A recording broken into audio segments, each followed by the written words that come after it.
Hello, c'est Aurélia, bienvenue sur Femmes d'Intérieur.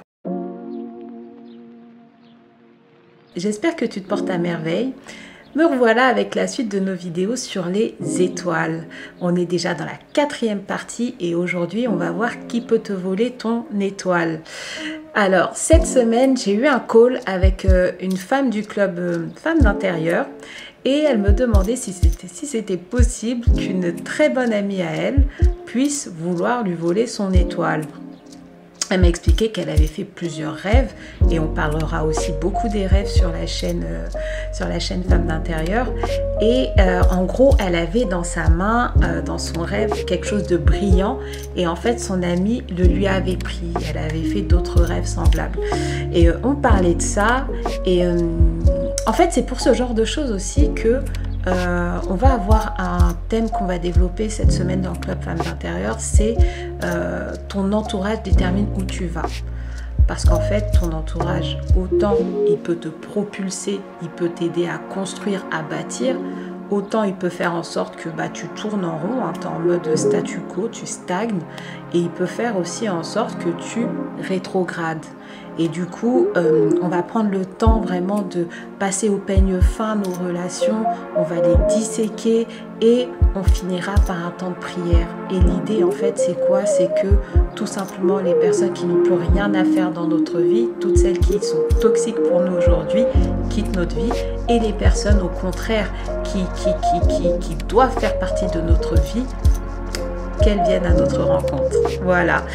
Du coup, pour répondre à cette question qu'on me pose très souvent, en règle générale, sachez une chose les filles, c'est que c'est jamais un inconnu perdu dans le pôle Nord, je sais pas, et qui parle une autre langue, qui vous a volé votre étoile ou qui vous vole vos grâces, vous voyez ce que je veux dire. Non, c'est jamais non plus quelque chose qui est tombé sur vous par hasard, quoi. Ah, c'était pas pour moi, il s'est trompé de photo, ou j'en sais rien.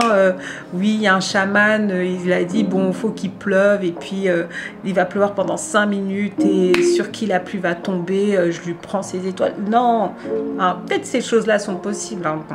En tout cas, je sais pas. Sinon, ce serait vraiment trop simple pour eux de voler si c'est comme ça. Ils ont besoin d'un point de contact avec toi pour te voler. On en parlera aussi dans une autre vidéo. Ton voleur d'étoiles, c'est pour ça qu'il n'est jamais loin. C'est quelqu'un, en règle générale, que tu connais. D'accord? C'est un proche, si tu veux. Quand je dis proche, en plus proche, d'accord, c'est dans ton entourage, quoi. Dans ton entourage proche. Alors, là, j'ai répertorié 4 sphères, on va dire, ouais, 4 sphères où est-ce que tu peux te faire voler, en fait. Des sphères qui peuvent te voler, oui, on va dire ça comme ça. D'abord, ce que je voulais voir avec toi, c'est que tu puisses inviter le Saint-Esprit à t'aider à sonder en fait ton entourage, d'accord? L'idée, c'est pas d'aller vivre comme un ermite au Guatemala, d'être parano, de se méfier de tout, de fermer la porte à... Non, c'est pas ça en fait. L'idée, c'est vraiment d'être vigilante et d'avoir un environnement en fait bienveillant, un environnement sain, d'accord? Donc je vous invite vraiment à demander au Saint-Esprit, à l'esprit de vérité, l'esprit de révélation, de venir prendre la place en fait quand vous allez faire ce travail-là, ok? Donc, petit disclaimer comme d'habitude, faites attention parce que l'amour peut aveugler. D'accord? Vous connaissez l'expression qui dit l'amour rend aveugle. Donc vous allez voir que les liens que vous avez forgés en fait depuis tant d'années, l'attachement que vous avez des fois envers certaines personnes peut faire que vous avez les yeux fermés et vous ne voyez pas leurs réelles intentions. Donc ma tante que j'aime beaucoup, que j'aime d'amour, me dit aussi attention Lily, les sentiments mentent. Et d'ailleurs je lui fais un coucou, les sentiments mentent.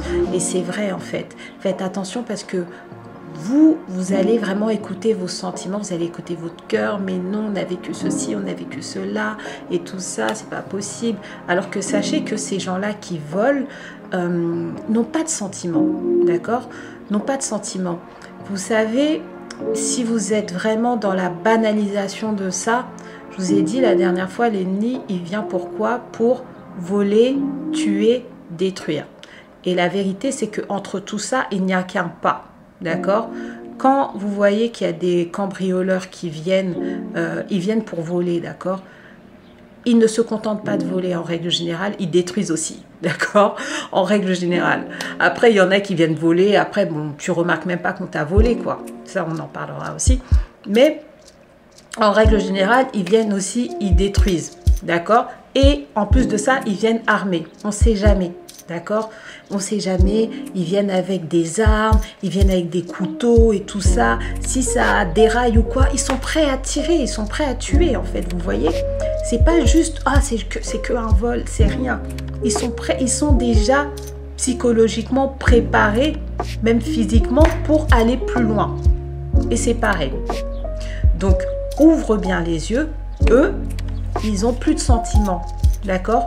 Vous savez, souvent on entend l'expression « Ah, il a donné son âme au diable, il a vendu son âme au diable. » D'accord? L'âme, c'est le siège des émotions. Donc, si ces gens-là n'ont plus d'âme, ça veut dire qu'ils n'ont plus d'émotions. Ils n'ont plus de tristesse, ils n'ont plus d'amour, ils n'ont plus de regrets. Ils sont juste dans le semblant, en fait. Peut-être que même là, quand je te dis ça, ça te fait penser à des personnes qui disent « Ouais, c'est vrai, mais elle, cette personne-là, on dirait elle n'a pas de sentiments en fait, on dirait elle est mécanique, on dirait que quand il y a des situations compliquées, voilà, elle a vraiment du mal à connecter, il manque un truc, vous voyez ou pas? Bon, en tout cas, si ça vous parle, vraiment faites attention, d'accord? Demandez vraiment au Seigneur qu'il renouvelle votre intelligence et que vous puissiez vraiment voir qui est qui. Commençons.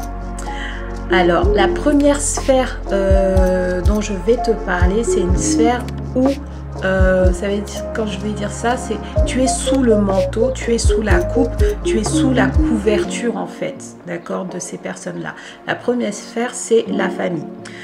Donc la famille, tout ce qui est lien du sang, les parents, les grands-parents, puis le reste de la famille, un lien du sang, et puis aussi les époux, d'accord?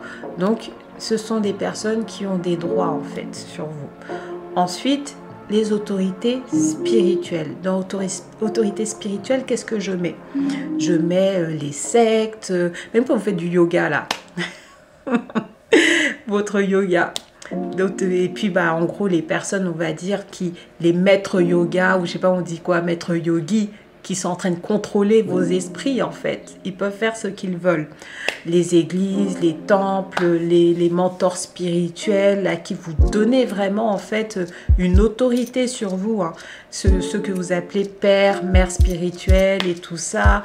Bon, j'ai entendu des témoignages glaçants, mais vraiment glaçants, sur en fait des sectes même chrétiennes en fait qui en profitaient et qui allaient jusqu'à l'abus spirituel et tout ça.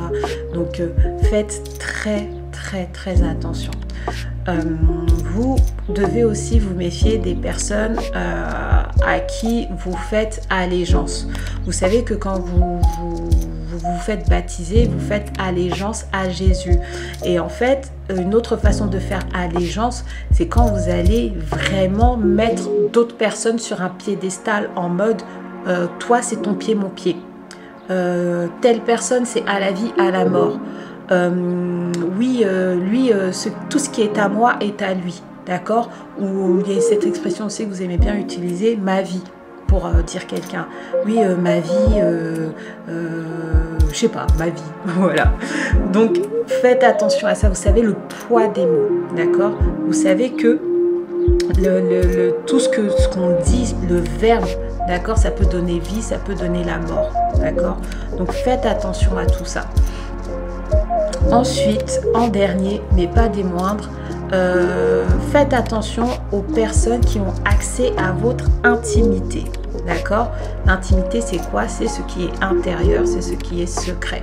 Donc, qui on peut avoir dans cette sphère intime, en règle générale, ce sont les amis. Donc, faites attention. Et ma mère nous répétait toujours, d'ailleurs, coucou maman, elle nous répétait toujours, la jalousie est un vilain défaut. Faites très attention avec la jalousie. D'accord? C'est vraiment un esprit très sournois qui arrive vraiment doucement, une petite graine et qui peut même rester là pendant des années en fait, sans savoir que c'est là et un jour ça explose. Ok? Faites très attention avec la jalousie. On va y revenir tout à l'heure. Il y a le psaume 55:2 qui m'avait beaucoup interpellée par rapport à mes discussions avec les femmes du club ou avec les vidéos que je prépare du coup sur les étoiles. Écoutez ce psaume. Donc là, on a le psalmiste. Vous savez, des fois, vous vivez des situations, vous êtes là, mais mon Dieu, est-ce que tu es là? Est-ce que tu m'entends? Et puis, vous êtes en train de tourner le truc dans tous les sens. Et si j'avais fait ci? Et si l'autre m'était trompé? Et si? Et vous n'êtes pas bien, en fait. Et là, dites-vous que le psalmiste aussi, il a vécu ça. Il dit, écoute-moi et réponds-moi, gère ça et là dans mon chagrin et je m'agite à cause de la voix de l'ennemi et de l'oppression du méchant. Donc là, tu vois qu'il est oppressé, d'accord? Car ils font tomber sur moi le malheur et me poursuivre avec colère. Est-ce que c'est pas la définition des attaques, ça? Donc, il est vraiment attaqué, en fait. Il est attaqué. Il dit vraiment, là, ils ont fait tomber sur moi le malheur et ils me poursuivent avec colère. Donc, il continue, il est là, il commence à se dire, des fois, même quand vous pensez à ça, vous dites, ah, là, vraiment, j'aimerais tellement être loin de tout ça, j'aimerais tellement même être au soleil et tout. Lui aussi, il est en train de se dire ça, d'accord? Et vraiment, ce qui m'a interpellée aussi dans ce qu'il dit, c'est, mais... il dit, ce n'est pas un ennemi qui m'outrage, je le supporterai. D'accord? Donc, il dit, c'est même pas une personne que, des fois, tu sais que, il y a déjà eu des histoires compliquées entre moi et telle autre personne, donc c'est possible qu'elle veuille me faire du mal. D'accord? Il dit, mais c'est même pas un ennemi, en fait, qu'il aurait identifié. Il dit, je le supporterai. Il fait, ce n'est pas non plus mon adversaire qui s'élève contre moi. D'accord? Des fois, vous pouvez voir que entre filles, il peut y avoir des rivalités, des fois non dites, hein, comme des guerres froides. Et du coup, même là, il dit, mais ce n'est même pas ça, en fait. Sinon, en fait, je me serais cachée devant lui. D'accord? Si c'était ça, il serait caché. Mais il dit, mais attention, c'est là que c'est intéressant. Il dit, c'est toi que j'estimais mon égal. Donc, une personne à qui il disait, ton pied, mon pied. Vous voyez ou pas? Il dit, toi, mon confident. Donc, ça veut dire qu'il se disait tout. En tout cas, lui disait tout. Faites attention quand c'est pas réciproque, les filles. Hein. Lui disait tout. Et mon ami, il l'appelait mon ami. On continue. Ensemble, nous vivions une douce intimité. Ça veut dire que vraiment, on était les BFF. D'accord? On était vraiment les bestes. Nous allions avec la foule à la maison de Dieu. Ah! Donc, ils allaient ensemble à la maison de Dieu. Ils allaient ensemble à la maison de Dieu, ils allaient ensemble à l'église. Et du coup, la femme du club Femmes d'Intérieur qui me disait, mais on a donné notre vie à Christ en même temps. Donc, comment c'est possible que cette personne-là, elle veuille me voler? Je lui dis, écoute, il y a plusieurs raisons, il y a plusieurs choses. Un, sache qu'il y a des gens, sont des comédiens en fait. Il y a plein de gens dans l'église, ils sont là parce que je venais avec ma famille, mais ils n'ont pas eu vraiment de conversion après. Ou sinon, ils sont là parce que je venais avec des amis. Et il n'y a rien eu après. Peut-être qu'elle était dans ce mouvement-là, ils sont venus ensemble et elle, il n'y a pas eu de transformation, il n'y a rien eu en fait. Méfiez-vous des personnes qui ne sont pas transformées après avoir donné leur vie à Jésus. Bon, et oui, donc du coup, par rapport à tout ça, soit c'est une comédienne, ou soit en fait c'est quelqu'un qui un jour elle s'est laissée tenter en fait, elle a succombé à la tentation de l'ennemi et elle a vrillé, elle est partie, d'accord? Donc du coup C'est pour ça, comme je vous disais tout à l'heure, aussi, les amitiés d'hier ne sont pas forcément les amitiés d'aujourd'hui. C'est possible, c'est fort possible, mais vous ne savez pas comment les gens évoluent en fait, d'accord? Soyez vraiment sensible à ce que le Saint-Esprit veut pour vous en chaque saison, d'accord? En chaque saison. Maintenant que je t'ai dit tout ça, si tu suspectes quelqu'un, prends tes dispositions. D'accord? Ne fais pas semblant, oui, mais non, mais peut-être, j'ai pas vu, mais voilà, j'avais pas bien entendu et tout. Ne te donne pas d'excuses. D'accord? Là, concrètement, c'est une question de vie ou de mort. Regarde l'histoire de Caïn et Abel. C'est terminé par un meurtre. Je vous ai dit tout à l'heure, entre le vol et tuer, il n'y a qu'un pas. Combien de cambriolages il y a eu qui se sont terminés avec un mort? Ils étaient venus prendre des bijoux, ils étaient venus prendre de l'argent. Ça s'est terminé avec, avec des tirs et des personnes au sol. Combien de fois? Trop de fois. Donc du coup, je vous dis, c'est une question de vie ou de mort. Et surtout, ne négligez pas votre vie spirituelle. C'est une vie spirituelle, d'accord?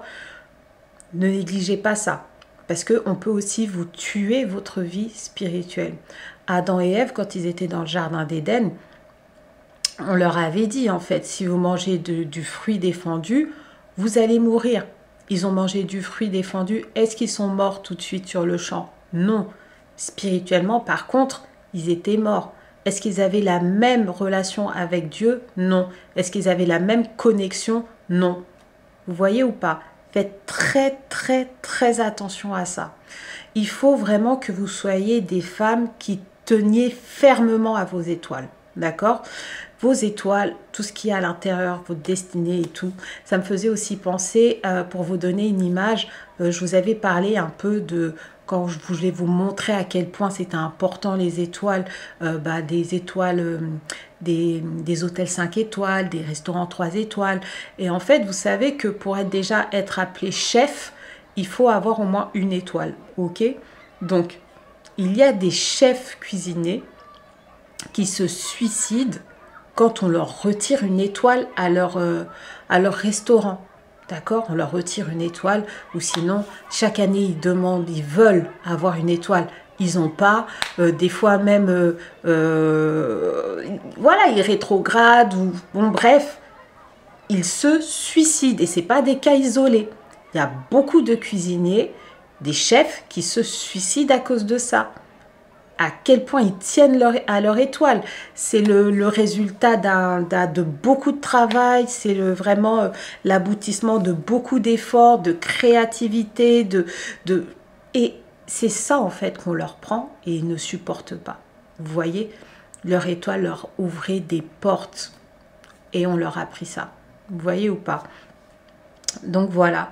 Maintenant, j'ai 2 messages à faire passer.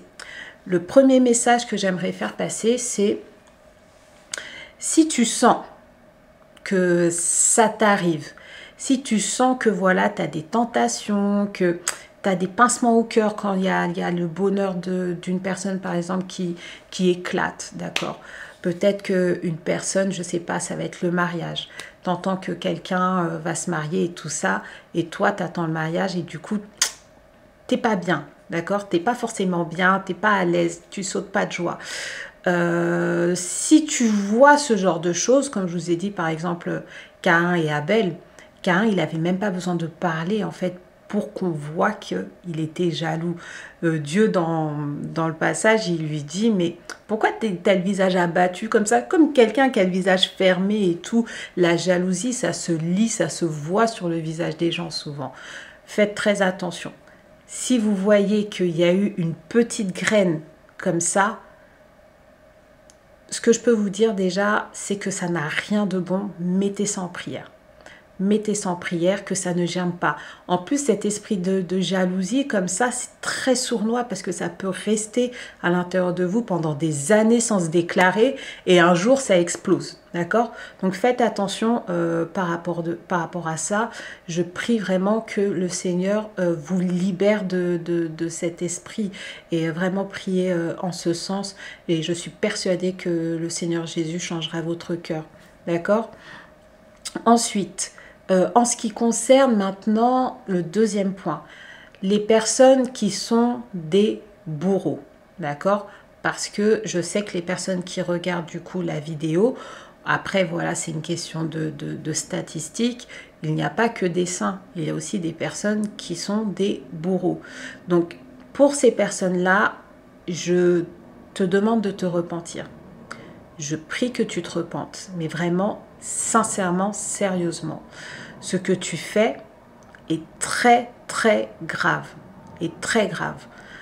Tu peux te repentir, c'est encore le temps. Tu peux encore le faire. Il n'est pas trop tard maintenant de le faire. Ok? Tu verras quand tu le feras, Jésus t'attend les bras grands ouverts et il te pardonnera. Il te pardonnera. D'accord? La vie que tu vis là, c'est pas la vie que Dieu veut que tu aies. La vie que tu es en train de vivre là, tu n'es pas voué à ce genre de vie. D'accord? Il n'y a pas de fatalité. Tu peux encore t'en sortir. Ça marche?